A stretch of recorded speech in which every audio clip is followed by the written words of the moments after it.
I guess as people are coming in, I'll ask the question just because it's so fresh. Yeah.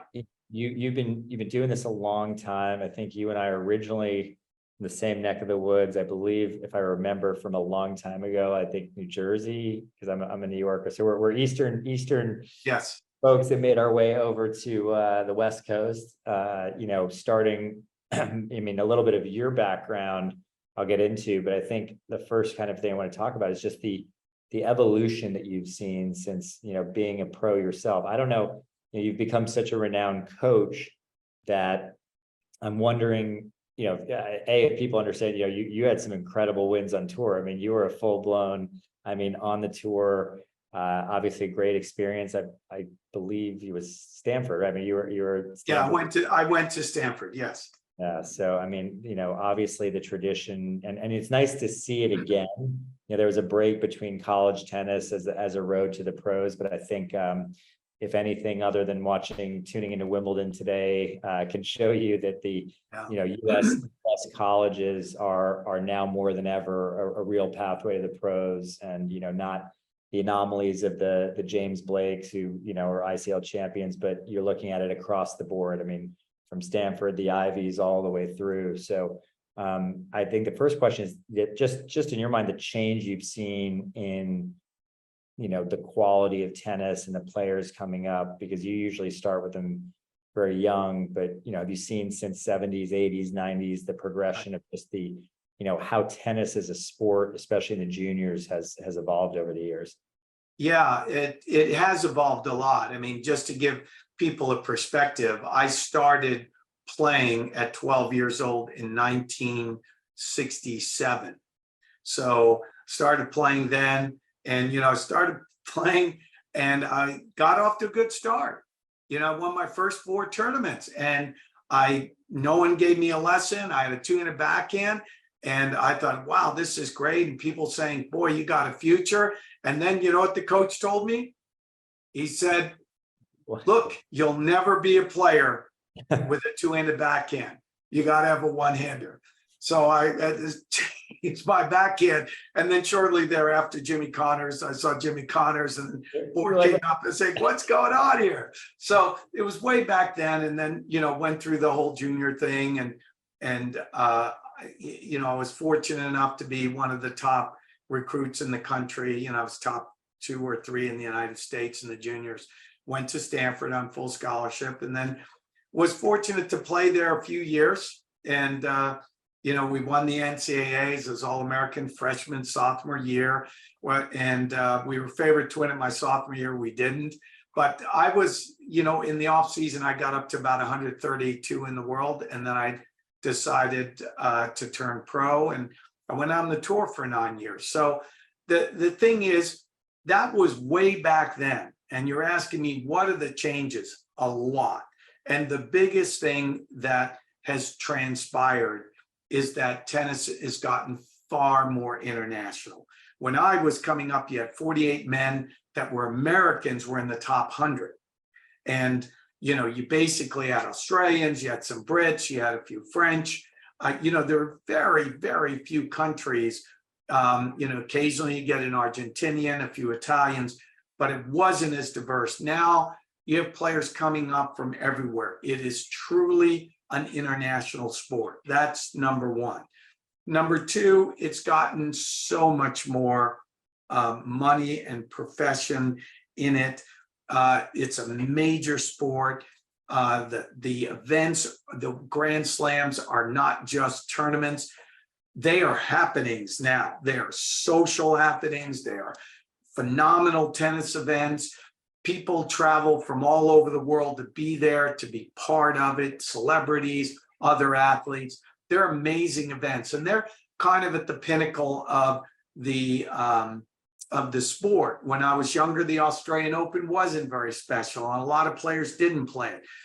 And then you have the players, the athletes, the way this is transpired and evolved. It used to be you could have some players that weren't very good athletes, and they could learn tennis well, and they could be right there at the top of the game. No chance anymore. If you're not a superb athlete, if you are not really dedicated to being intellectually sharp. It's not, these guys are sharp as tacks. You look at all the best players in the world, whether they went to university or not, this is an intellectual game. And so for players that are on the way up, there is no excuse not to be educated. That's just not happening anymore.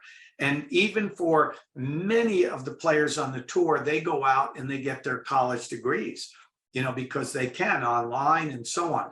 So the transformation has been so much more greater athletes playing, so much more serious with the training and the sciences that have come into play to maximize every component of the development. This also includes the psychological, the intellectual development of a person, how quickly they can read things. And it's just fascinating, and it's going to continue to go in that direction. So I personally am so motivated to see this evolution in the game. And when I walk into the locker room, I guess the last time I was in the US Open was maybe 2 years ago in the locker room. And oh my goodness, the guys are so big and strong and athletic. It's really, really impressive. So it's been a great evolution in the game, and it's going to be exciting to see where it goes from here. Couldn't agree with you more. It's just from being a player, late 80s, early 90s, just being here, seeing the junior tournaments and the level at clay courts, it's just the ferocity, the athleticism, and 100+ heat, and the battles going on are it's really fun to watch. But everything, what you just said, it's funny. You were the Pete Sampras before Pete did, right? The switch from the two-hander, the one-hander. Yeah, without the 14 Grand Slams. Yeah, but that's an interesting one, and we see that. Over the years, there's a lot of in tennis, you can't do that, or that's not the right way to do it, and then someone comes along and just blows it, blows it up. But I was talking to some parents, and a lot of people, the difference today also, obviously you're a huge proponent. There's the physical, mental, emotional side of the game. And what has really come up is that understanding, and you sort of alluded to it, now all the studies are coming out that, for longevity, tennis is this great sport, and they think, oh, it's for exercise, but the actual data is the mental side, that this is the one-of-a-kind sport where you make thousands of decisions per set, right? A game of question and answers, and how the brain has to react. And there's so many points. So when you're training young people, you've had such an impressive track record in helping youth, achieve these high levels. How would you kind of describe your approach in balancing that physical and mental side of the game? Well, I truly believe what I'm about to say, and that is you have to be incorporating the principles of success in life. They have to be there. And to try to coach at a high level without an understanding of what makes somebody special, I'm telling you, it's like you're not doing that child justice, and you're beating your head against the wall, so to speak, if you think you're going to get them to reach the highest levels and have a long career. What the most exceptional component about Djokovic or Nadal or Federer or any of the true greats, Serena, is that they grasp these principles. They've been taught. And what are some of them? Well, one is the subtlety of when you want to strive to be great at anything, you have to be willing to be vulnerable from the standpoint of, I'm going to lay it on the line. I'm going to give it my best shot. And if I fall down, I'm going to pick myself up and I'm going to go again. This is like such a huge thing. We want kids striving. I know you want them striving to be everything they can be. We don't want them to be afraid of being a doctor because what if I can't pass the classes? No, young man or young woman, you challenge yourself and you work for it. And if you fall on your face, we're going to be there to say, go for it again. Believe in yourself. Go after it. And what you get, it's the same principles when you're out on the court. I mean, when you are getting your player, if you watch closely, and anybody who's watching this that likes tennis, go to YouTube, watch one of the great forehands in the world. Watch Federer, watch Nadal, watch Alcaraz, watch Tsitsipas, of the great male forehands. These guys are exploding. They are loading and they are exploding. But guess what? When you watch them and you watch the slow motion version, you will actually see very closely that they keep their head still right there, slightly after the hit, and they are ostensibly letting go of worried about the outcome. And they're committing to a process, which is the same thing I know that you're espousing at ICL, these things, and they're tangible. They're absolutely tangible, how they intertwine. And so for me, that's where the excitement comes, is, you teach them these things, you get them to let go of being concerned with the outcome. We know how debilitating it is if somebody is like, oh my gosh, what if I don't get what I want? They shrink and they shrivel as a person. Well, we don't want that. We can't allow that. You can't allow it as an educational institution.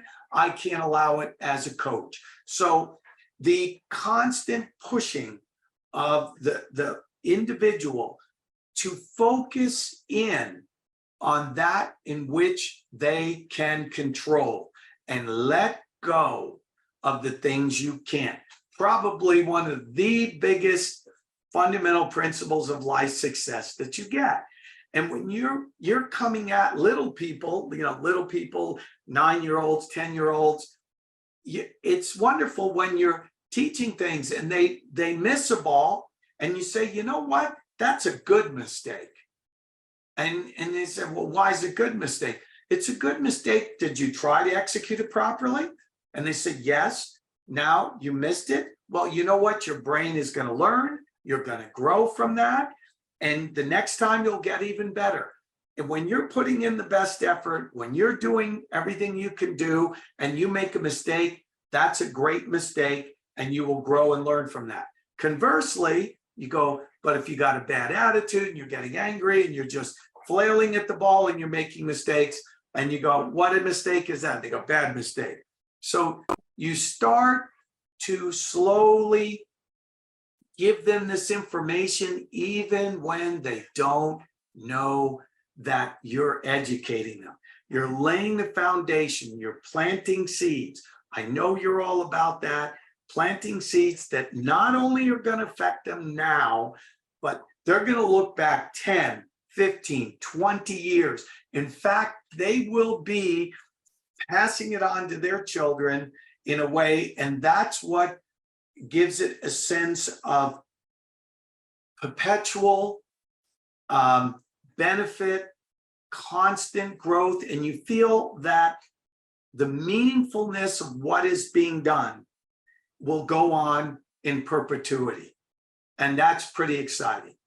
That's so well said. I feel like that's, and those are the things, if you burn it in, but, to hear it is one thing. And then the execution is so critical. And it does intertwine so well with, growing up a lot. There was, especially when I was coming up, there was, the pro game, or there was tennis and academics, and they were sort of separate. Obviously, when you were coming up, Stanford, but there seemed to be a gap where it was like, okay, it's going to impede my training. There was something with coaching that said, but I think you always espoused, and I met you when I was probably playing clay courts in the 14s as well. And I remember those words. They don't necessarily sink in. Obviously, like you said, 20 years later, you espouse them, but it's the same application in a test, when it starts with preparation, going into a match, you have that feeling, am I prepared?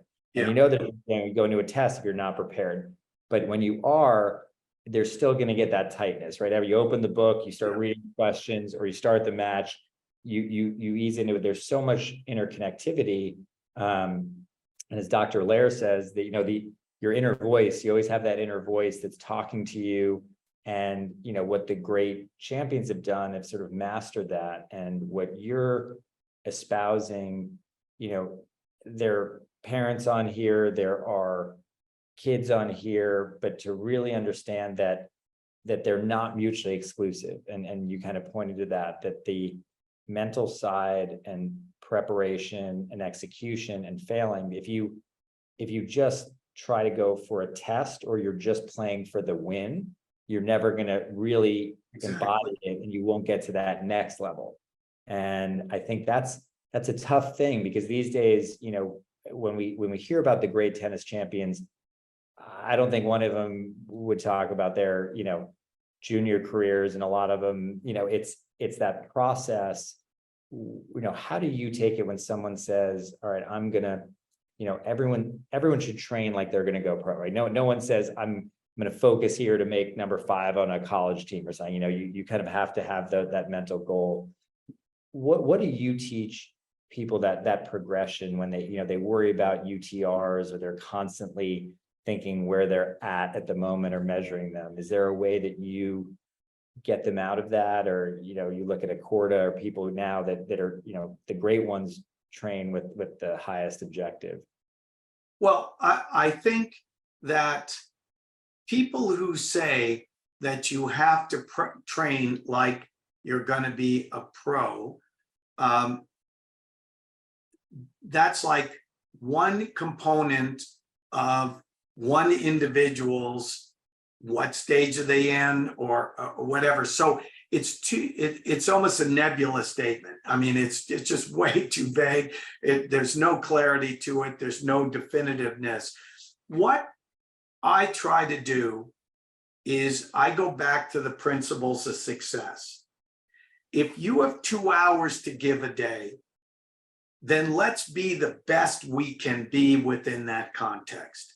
If you're trying to go to, I had a gal trying to go to Johns Hopkins University. She's a senior there now. Very tough to get into, obviously. And she's playing tennis. She's not playing 5 hours a day. She's doing all kinds of extra stuff. But the focus was to be the best you can within the context of your priority system. And so this is where you have to let go of the things you cannot control. You don't get zeroed in on other people. You make sure that every time you're out on the court, you're maximizing it and giving yourself the best chance to be as good as you can be. And so you're rising above adversity, difficulties, challenging schedules, just the same way that somebody that is training 4 or 5 hours, but their priority system might be a little different. It still involves the education, but they're not looking to go to medical school. They want to go to a great university, or if they're playing phenomenal, they want to have the opportunity to play pro tennis. But the way I look at it, I tell them that for 8, 9, 10, 11, 12, you can be getting 13, 14, 15, great education, and totally be working towards being the best you can be. And beyond that term, a pro track, there's no reason to separate them. They don't need to be delineated. So they stay together, but you're learning. When you are studying, you learn to study. You learn to focus. You learn to have purpose. You learn to be well organized. When you go to play, you do the same thing. And so you learn the discipline that is required, and you learn how to push yourself and rise above the challenges and manage time and all of these things. So the beautiful thing about it is, when you go look up and down our courts at Saviano, and I'm sure at other fine academies. Or you get the kids in your program that are studying, and you look at them as compared in a general population, and you say, wow, these are really good kids. That, you know, they're studying their butt off, they're working hard all day, the weekend's coming up and they're planning to play a tournament, you know, and they're managing so much. I'm just very proud of them, proud to be associated with young people like that. It helps to keep me young. I'm excited. And, you know, when I get a new crop of kids, you know, I work with kids as young as 8, 9, 10. You know, I'm on the phone even in the past couple of weeks with either world-class professionals or the parents of world-class professionals or the agents of world-class. So you're going all over, and the principles remain the same. So it's really exciting to go up and down the full gamut.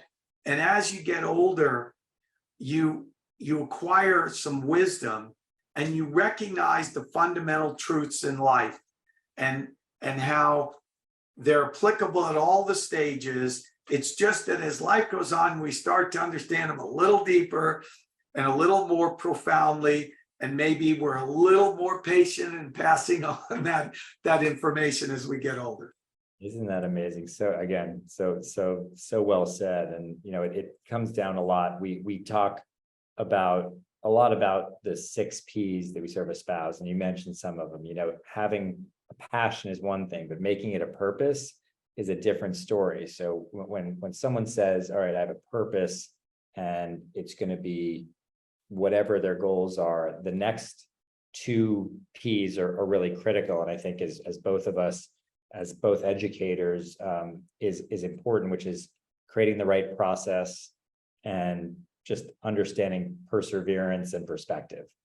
You mentioned right at the end there, your perspective you gain as you get older, but I think that those 2, creating the right process and then trying to instill perseverance, grit, resilience, because no tennis player in history, not even at a Fed, has had there's no hockey sticking, right?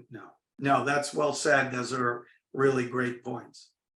So, I mean, I really think that, you know, again, having that wisdom now and where you're at, still doing what you're doing, where I first met you decades ago, but seeing that change, it's so nice to see how the use of, you know, technology, but not just technology can help, but the fundamental principles always remain the same. That's what like their fundamentals are there, but things come in, we gain more knowledge about the human body, about nutrition, about the mental side. So, you know, we always talk about the concept, and I think you would think the same, of, you know, respect tradition, because the basic, if you don't have the core fundamentals, you'll never get there. But embrace tomorrow, meaning let's use these new things and outlooks. And, you know, I mean, there's a huge difference from when I was 14, seeing these kids with nutrition, recovery, preparing. I mean, preparation and recovery are probably 2 of the biggest things that have evolved. And,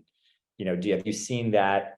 What are some of the key kind of takeaways you've seen over even the last 20 years that have sort of changed, that help kids or can be adapted, or new things that you've seen that are important? Well, one of the things that's one of my mantras, and I know it's yours, is constant growth. And that emanates from, or should, the coach should be really is not only espousing it, but he should be a great example of it. And real humility, because the subtlety of committing to constant growth. And this is one of the little subtleties that people miss about the all-time greats. When you look at Djokovic, when you look at Serena, I'm telling you what I consider 2 of the greatest of all time.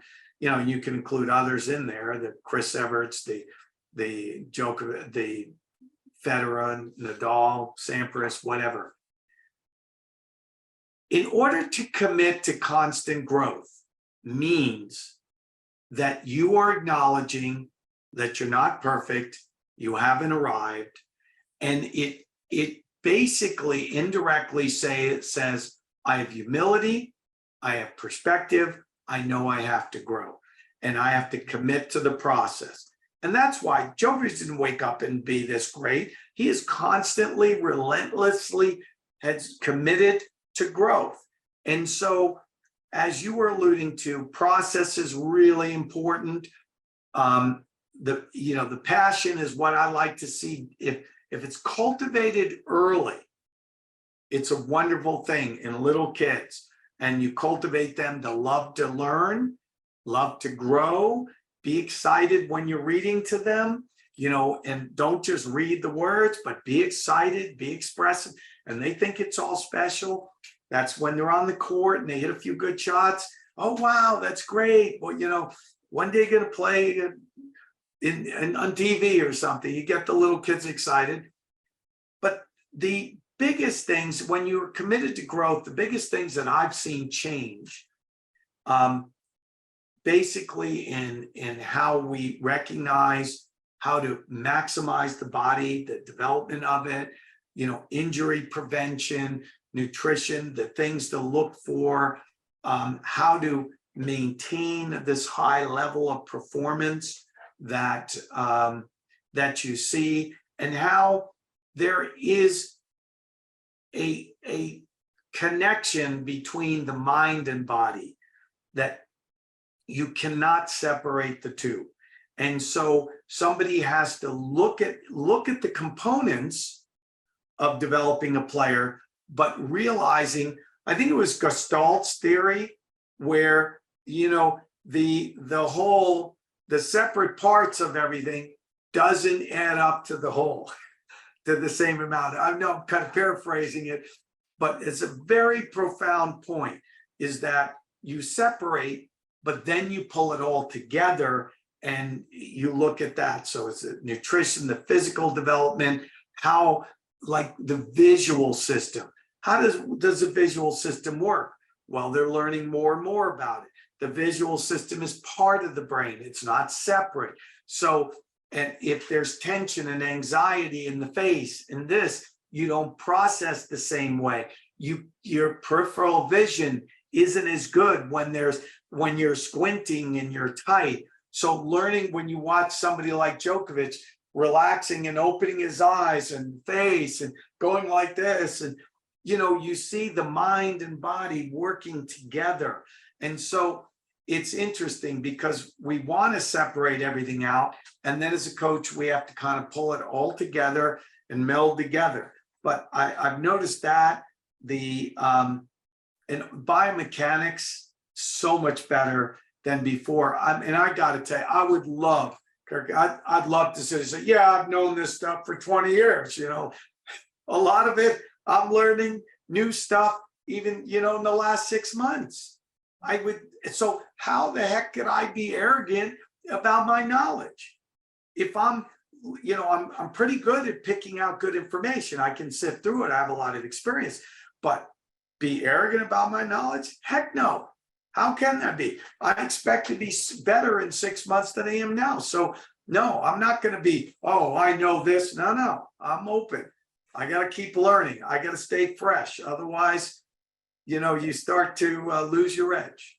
I love that you said that. And I think it's you have this premier example, as you mentioned, in Novak. I mean, someone who constantly questions, who is as educated a person. I mean, if there's anything that can give him any point in a fraction of a second or a millimeter or extra, I mean, he will absorb that information and process it. And I think, going back to even the little ones, the idea, and I think it actually holds true. We talk about in school, the idea of engagement, and how do you go from engagement? Because if someone's not engaged, you can tell if they're zoning out. And I think this day and age, it's when you can lock them in. So part of our role now with the evolution of, there are a lot of coaches, there are a lot of options, there are a lot of schools, there's a lot of distractions. So the idea of how you engage someone, and when you have them hooked, but the real key then is the learn do model, right? And it's great when you're a coach on a court because you happen to be there, but you see how much tougher it is if you talk about something after a match. If you don't go out and start applying that, the application is so critical, and it ultimately leads to mastery, right? So we have this cycle of engagement to application to mastery, where the mastery comes in when it becomes that person. So you hear it once, it's an idea, you work on it, and then I think the best example of that is probably a Nadal forehand, like that. Like no one starts, I mean, you start with a forehand, guy started as a righty, transfers to become a lefty, works the fundamentals, and over time, as he applies it, he's good at it. Then the mastery is he makes it his own. And that's the unique, and I think that's every child's journey, because every player is different, just like every student is different, just like, I mean, every person is different. So, Absolutely. we evolved these idea of methods. There is no, there's no silver bullet, right? I mean, everyone that, when you coach a Genie or a Sloan, like they're totally different people. There's probably different methods. You don't coach them the same way. No, not And even. I think that's the same in school, or, I think people want to see a package deal, and some people offer that. Well, we'll teach you this way. Well, that might not be the right way. So I think what's nice about, your program has always been personalized. You've never gone for the big academy model. Let's have hundreds of kids because this is my way, or anything, because you really take that personal time with each and every person to develop their unique skill sets. And that's, similar why I think we gravitated so much towards each other. There's no student, everyone's plan is different, everyone's path, the way they learn. You mentioned, how you learn. When I was in college and read a book by Howard Gardner on multiple intelligences, we studied about 9 of them. Now, 20 years later, there are, I think, 46 the last time I checked. So everyone is constantly learning and evolving, but I think it's part of the fun and the process, like you said. Absolutely. I do want to mention, we have a lot of people here, and this is a totally interactive session. We'd like to invite people up. It's a great time to ask questions because you have one of, the great tennis minds. All right. William Zhang is coming up. Would you like to ask a question to Nick? Hey, William. Oh, we're still on mute. I think we're all starting to get a little used to the Zooming now. William, if you have a question, I think you're still on mute, but if you'd like to ask a question, come on up. But you feel free to come on up, to do it in the chat. I always like to see people, so it's always a good, we like to class, cameras on, and if we can, obviously we know it doesn't work all the time, but I want to jump in on what you were saying, is that what I try to do, certainly in teaching privately and at the academy in general, is young people will do what is meaningful and important to them. And the idea is, how do you make what you're trying to convey meaningful and important to them? How do you get them fired up? That's the part about doing. And so it's an important component. If it's just about me imposing myself all the time, sometimes you have to do that because of some disciplinary, but generally you want to engage the athlete. You want to get them fired up, get them understanding this is important to me. And that's the type of thing they're going to go out and practice later on, or do shadows in front of a mirror at night. And, if somebody begins to understand the importance of a class they're in and why it's important, and then it takes on a whole different light.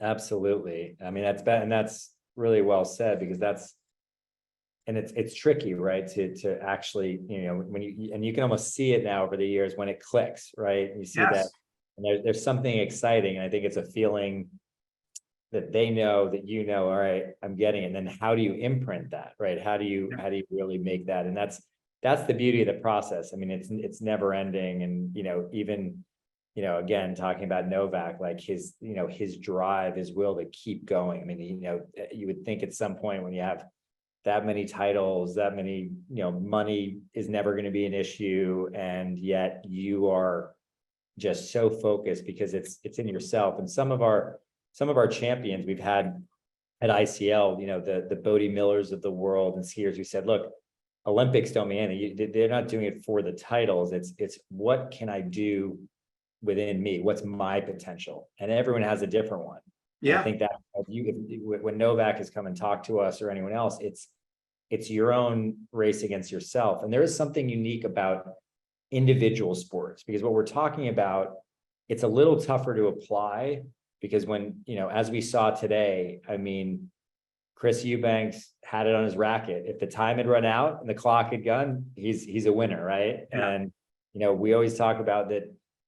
Even, people compare individual sports or, golf. Well, you have 18 holes, you play it, right? But tennis is really the only thing out there where you have to win the last point. And whether that's going to be a 3-day marathon or an hour. So it's something really fascinating about the sport of tennis. And I think that's why there's such a correlation. And I think we'll continue to see the correlation of, where great players go beyond tennis, because, in the youth and on the high performance side, there's such clear goals in tennis, but as we see, the life ends, the tennis life can end in a professional sense, maybe now at 40, but you still have a whole lot of life left. And I think that those lessons you learn, you see more people as businessmen and the application. So, we really see it as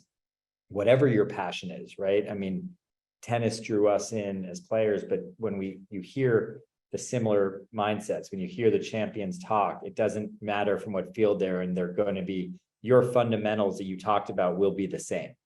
Yes, and one of the things that happen when you get, let's look at these 3 great champions on the men's side. Djokovic, Federer, Nadal. They were their competition. Yeah, they were competing against each other, but it is always ultimately a competition within themselves. And they knew that when you play at the highest level, you can't guarantee the outcomes, period. Doesn't matter who you are, you can't. And they know they couldn't. That ability to let that go and make it about them pushing themselves to be their absolute best is something that allows for creativity. It allows for the continual growth. They're not driven by external factors, money, fame. They're driven by internal, pushing themselves to be their best. And there's a very interesting growth component that goes that people rarely speak about. The height that they achieve in understanding some subtleties in life at a relatively young age means very often that these type of performers will go on and they will start using their impact on the world, their impact. They will take their high performance, that pyramid of high performance, and before they've lost their high performance, they've learned to start having a more significant impact on the world, on what they're doing. And so it is a reverse, using this high level of intellectual wisdom that comes with performing at the highest levels. The guy, Phillips, the swimmer, what was Michael Phelps? Michael Phelps, yeah. Pushing to his absolute limits. A lot of great champions in a lot of fields. They then have this generally, the special ones have this desire to then impart on the world and have a large impact. Look at Andre Agassi. Andre Agassi has achieved more after his playing days than even on, and he obviously was a great player. I mean, Chris Evert has done amazing things. So you could go on, and I'm not demeaning, I mean, Pete Sampras, I don't know him personally. I'm sure he does a lot of things behind the scenes. So the learning that comes from being truly great and those fundamentals are very often being used in a multitude of other ways. And it's going to be super exciting to see how those three impact the world. I couldn't agree more. And you use a word, I mean, it's so interesting, that word impact, because at ICL, when you look at traditional education, it's, and I'm sure you strive to do it at your academy all the time, which is efficiency. And the word impact is huge. Our model at ICL is called impact learning. So it's really, how do you take the mentorship? And with Andre, we really take that to heart, because, he talks so much about service to others when something goes beyond you. So it is about going to your, finding for yourself what you can do, but then it transforms as, what can I do for others? What can I do to impact? And when that coalesces, that's something truly special, because now you've gone beyond just what is about me. And I think the great champions in life, in every field, right? I mean, the great doctors, everyone, it's not about them. So how you impart that and start building those habits and rituals young. And I think we're kind of all talking about the same thing. And I'd like to, I do want to say, if anyone does have questions, we have something on Q&A here. So Noah wants to ask, what will you highlight as unique to your academy compared to other programs? And how has your approach changed since you started? That was actually the question I was going to ask. So I'm not Noah, but that is actually one of the things, what makes you, what you feel and where you want to go with it. What are your goals? Well, I can only speak what we try to do. I'm not going to try to say somebody else doesn't try to do that. God bless all of them. I hope they're successful and do well. I want Saviano high performance tennis to be an oasis whereby people can go to, they can be in a healthy, safe environment, that they learn to be the best they can be. They learn principles that I've talked about, that the coaches, I have 3 daughters and I've been married 40 years. And I have 3 daughters, they're 39, 36, and 33. I have 7 grandchildren. In order for somebody to teach at my academy, I would have to feel comfortable with them, with any one of my children or grandchildren. So right off the bat, it's character. You got to have character, a safe environment, a healthy environment that espouses the children to be the best they can be in a joyous, passionate way, because guess what? Tennis is an optional thing, and it should be joyous, it should be passionate, and it should be life enhancing. So that, I'm involved in my academy every day. There's a lot of people that maybe aren't as involved, but I'm there every day. And, I rarely take days off, and I'm involved with each player. I know every player's name. I know their games. You can grab any player, and I know their games extremely well. And so I'm driven to try, number one, and it's not easy, to be an example. To be an example. I'm not going to try to be a hypocrite where I'm showing up 15 minutes late, I'm disorganized, I don't use profanity in this world. Maybe that's odd, but I don't like profanity being used in our academy. We don't have people throwing rackets. It's dangerous. It's disrespectful. It shows a lack of discipline. We have fun. We compete hard.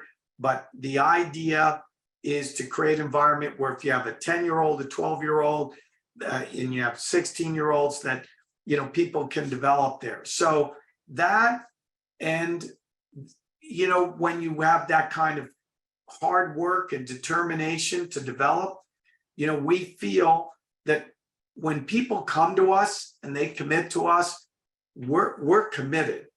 Not picking up a check, not saying okay, and then just kind of saying, all right, we'll help you out and hit some balls. really being committed to seeing it through, that these people are working towards their dreams and that it's real, it's tangible, and the players that come to us, they improve a lot. And it's that simple. And I personally am so excited to have some of our players when they get into great universities. And, you know, in the 20 years, we've not had one person that stayed in our program throughout that did wind up going or having the opportunity to go to, you know, an excellent university. I say opportunity because we've had multiple people that were so good that they went out and had successful professional careers, but that was their choice. That's a great, I mean, it is special. And I do agree. I think, you know, again, we've obviously connected on so many levels, because I also believe that teachers, the relationship, you know, teachers should know your name, what you're passionate about. And, you know, today, in today's world, that personalization and customization is so important, and setting down that rigor. I know you've been on for a while. If anyone has any questions, I know you can take off mute and ask, but you know, it's programs like this that, you know, we want to make sure that people that are in ICL, that are looking around, because we get asked, I mean, you know, ironically, you would think that so many of our questions are related to education, but there's so much happening for, you know, really what to do with coaching and experiences. So we'll welcome everyone here just in the last couple of minutes. If anyone wants to ask Nick something, you know, I jumped right in without giving his bio, because he's someone that has inspired me. And we talked a little about his past and his achievements, you know, both as a player and as a coach, and just someone, you know, that represents ICL and vice versa, with character first and leading with character, because, you know, we both don't care about your results. We want to help you get to where you are driven to get to, but when you do that with character, it opens up so much more in life. So I think it's a really critical thing that, you know, when you're sending your child to be educated by someone, not necessarily just a school, but a coach and a place that you would send them to be at every day, knowing what you're getting, and knowing that, you know, I've always felt Nick has always sort of had that family appeal, you know, that everyone that comes in is part of that extended family. And we call all ICL students extended family. That's why we're in Florida right now, you know, going from 12s and 14s and supporting players. We're not setting up booths to hand out flyers to recruit. We're there to basically let the parents know, hey, we're here. We want to know that, you know, you're doing well. We're here to support you. So anyone have any questions? You can take yourself off speaker. We're going to kind of wrap up soon, but I mean, we appreciate everyone here coming in. And if you want to ask anything, the floor is yours. Just take yourself off. And if not, and you want more information, you know, we're both here, easy to get to. You know how to reach us, and you can drop questions in chat if you don't want to, or if you want to follow up later, you can email me, I can get it to Nick. But you know, it's something, it's really an honor. I mean, it's fun for me, because having first been exposed to Nick so many years ago, and you know, life sometimes comes full circle. So Yeah, you know, it's a real pleasure to, you know, have you in this sphere, and to be able to join up, you know, with ICL, and really try to give all of these families and students the best opportunity possible. You know, well, thank you. And then also, if any of the kids later on or parents have some questions, and if you forward them to me, we will try to, and we'll answer all of them. And you know, it's not about us trying to sell what we're doing. By doing it the right way, by trying to help people, by trying to inform, and that's what I'm trying to do even on my online business. You know, Saviano Tennis Online is, you know, I put a lot of the videos there. They're there for parents, they're there for coaches, they're there for the players, and so on. And it's something that I'm working hard on, because what I want to do with that, Kirk, is I want my site to be available at no cost to any coach that works with underprivileged kids anywhere in the world. That's my goal.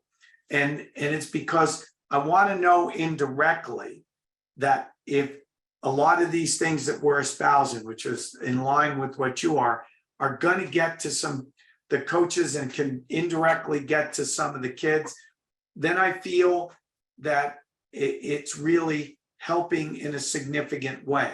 And, I've had a lot of years of coaching. I've had an amazingly blessed journey, that much has happened serendipitously. I didn't think I was going to be a coach. I didn't, and I've learned along the way. And I really feel blessed to be at this stage, and I'm more motivated now than ever. And if I can pass on some of this information that I've learned to parents, to the thousands of kids, not only that I've worked with, but I've seen, and the kids that I've worked with are now, some of them are 50 plus years old. It's really, really exciting. Then I feel what I'm doing is far more meaningful than just teaching tennis. And that excites me. So I'm always happy to answer questions. And it's been a pleasure to be here.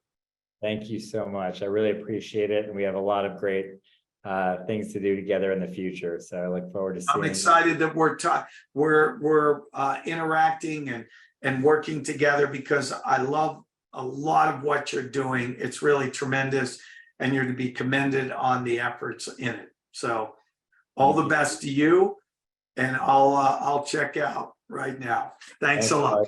Thanks, everyone. Take care.